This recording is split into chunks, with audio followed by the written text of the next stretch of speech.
Mas, Cadu, vamos trazer lá, você fez uma piadinha, não vou falar infame, vamos falar uma piadinha Lá vem. da tabela do açougueiro, né? E você Exato. falou Eu não assim, conhecia essa 2 tabela. dedos, vou cortar 2 dedos. Chega no cabeleireiro e fala, vou cortar 2 dedos. Corta 2 dedos aí. Se tem um corretor do lado, ele já pensa na tabela do Uma açougueiro. indenização parcial. Qual dedo será que ele vai cortar? Né? Dedinho ou dedão? Dedão é mais caro, né? O dedão é o opositor ali. Isso, e se for com a perda do metacarpiano, é maior ainda. Ou seja, um mesmo dedo pode ter 2 valores diferentes. Olha aí, ó. A ponta, o meio e o fim. Ah, tá certo. Então E tem. à medida que Se fica acontece- cotoco também já. à medida Tomara que que- acontece a lesão, é um valor. Então, eu não chamo da tabela do açougueiro, né? No meu dia a dia, eu chamo da tabela do Jack, né? Que ele vai por pedaços. Jack Stripador. Sabe? Então, Entendi. mas é muito importante porque isso determina o grau de invalidez. Então, quando a pessoa diz assim, eu tenho um capital de indenização, né? Aquele valor que esse sim em vida receberá, porque ele ficará inválido, mas Sim. não terá partido, ele estará aqui entre nós. Então, nós temos uma tabela de indenização. Então, a pessoa, por exemplo, ela perde um membro, um braço direito, por assim dizer. Ele será indenizado de acordo com uma tabela pelo valor de um braço, porque ele continua ainda por aqui com os outros órgãos preservados, enfim, inclusive para tocar a sua vida.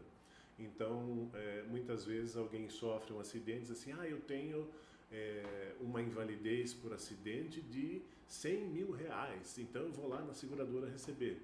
Calma, se é uma invalidez por acidente, a gente tem que lembrar que ela vai ter primeiro que ser definida qual é o grau de invalidez, né?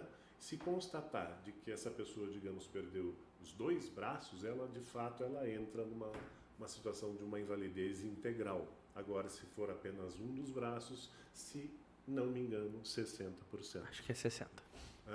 Então, Joseph Klimber, né? Exatamente. agora que fique também, quando a gente fala dessa tabela, que fique também a dica, porque a gente conhece, e muitos estão nos escutando, Foltran, profissionais que dependem das mãos para trabalhar. Médicos. Dependem dos pés para trabalhar. Médicos, pianistas, dentistas, jogadores de futebol, jogadores de vôlei, enfim, eles precisam desses instrumentos, desses seus membros, para que tenham sucesso na sua profissão.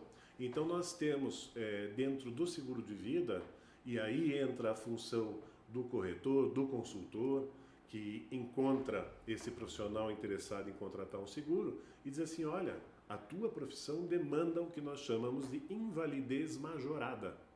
Caso aconteça de você perder a sua mão, você será indenizado pelo que vale uma mão. Mas com a invalidez majorada e pensando que você não mais vai poder trabalhar naquilo que você trabalhava, a gente consegue então fazer uma indenização até integral em relação ao membro que você perdeu. Chama-se invalidez majorada. Muito bom para profissionais liberais que dependem, ou profissionais em geral, que dependem de mão, de pé, enfim. Visão, por exemplo, né? Uhum. Se eu ficar com um único olho, eu não tenho mais como fazer determinados processos, etc. Então, Sim. invalidez majorada é algo que existe no mercado e muitas vezes o cliente, ao contratar um seguro de vida, ele esquece de pedir, né? E o corretor, o consultor tem que estar muito atento em oferecer. Outra coisa importante é que às vezes as pessoas acham que acidente é só acidente de carro. E não é.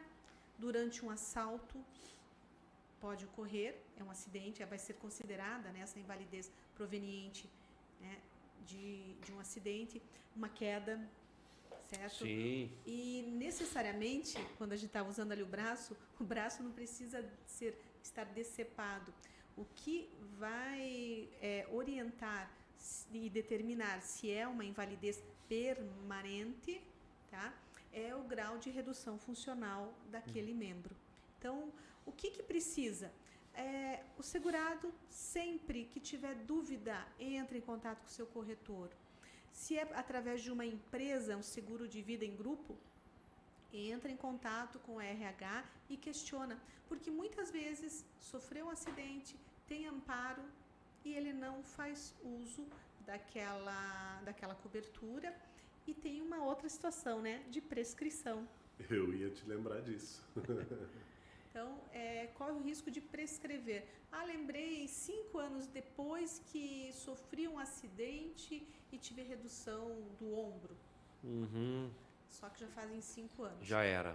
O problema é quando é perda de memória, né?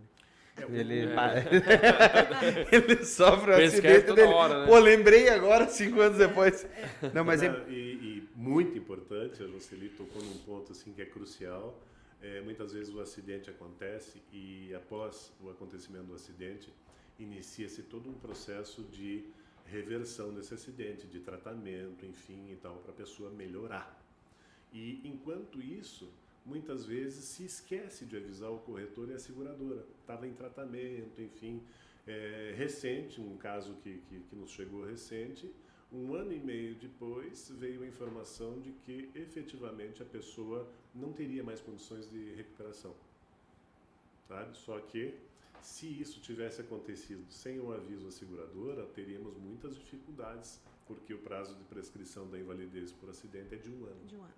Então, não só com seguros de vida, indenização parcial, qualquer situação aonde você tem alguma apólice segurando qualquer bem, qualquer evento, vida ou invalidez, algum problema na sua casa, algum problema na sua empresa, onde você tem seguro, procure o corretor. A gente rapidamente dá aquela olhada na apólice e diz assim, olha, tá aqui, isso é bom a gente já informar para a seguradora. Você achava que não tinha aquela cobertura? Você tem sim aquela cobertura.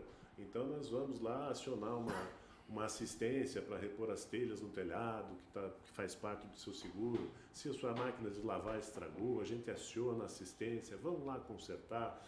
Então, às vezes as coisas estão dentro de casa, eu tenho uma apólice de seguro e esqueço.